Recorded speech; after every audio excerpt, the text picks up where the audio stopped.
என்னை ஆட்கொண்டவரும் நான் சேவிக்கிறவருமான ஆண்டவராகிய இயேசு கிறிஸ்துவின் நாமத்தினாலே அன்பினல் வாழ்த்துக்கள்.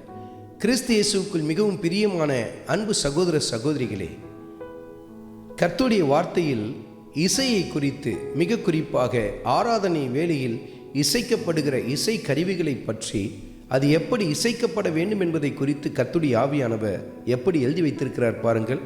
நாளாகமத்தின் புத்தகத்தில் 15வது அதிகாரத்தில் 21வது வசனத்தின் கடைசி பகுதியை குறித்து கொண்டு தியானித்து பாருங்கள். சுரமண்டலங்களை நேர்த்தியாய் வாசித்தார்கள் என்று சொல்லி எழுதப்பட்டிருக்கிறது நீங்கள் பார்க்க முடியும்.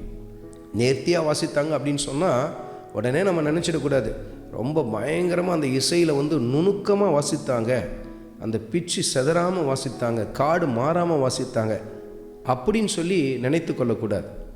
மெய்தான், நிச்சயமாய் அதுவும் இதில் அடங்குகிறது. ஆனால் மிக முக்கியமாய் கர்த்தருடைய ஆவியான சுட்டி காட்டுகிற காரியம் என்ன தெரியுமா?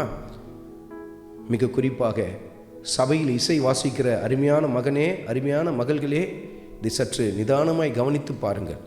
உங்கள் தாளந்துகளை வெளிப்படுத்துவதற்கும் உங்கள் திறமையை வெளிப்படுத்துவதற்கும் அது மேடை இல்லை.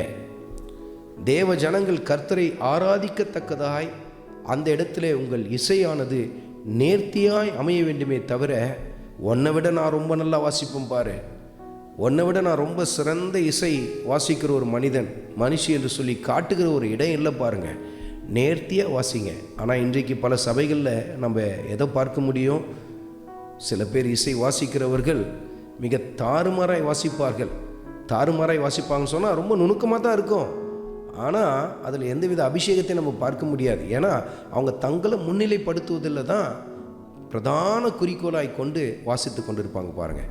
இசை வாசிக்கிறவர்களே, உங்களை அல்ல, தேவ பிரசனத்தை காட்டத்தக்கதாய் நேர்த்தியாய் கர்த்தருக்கு ஏற்புடைய வகையில் வாசியுங்கள் என்று சொல்லி கர்த்தருடைய ஆவியானவர் சுட்டி காட்டுகிறார்.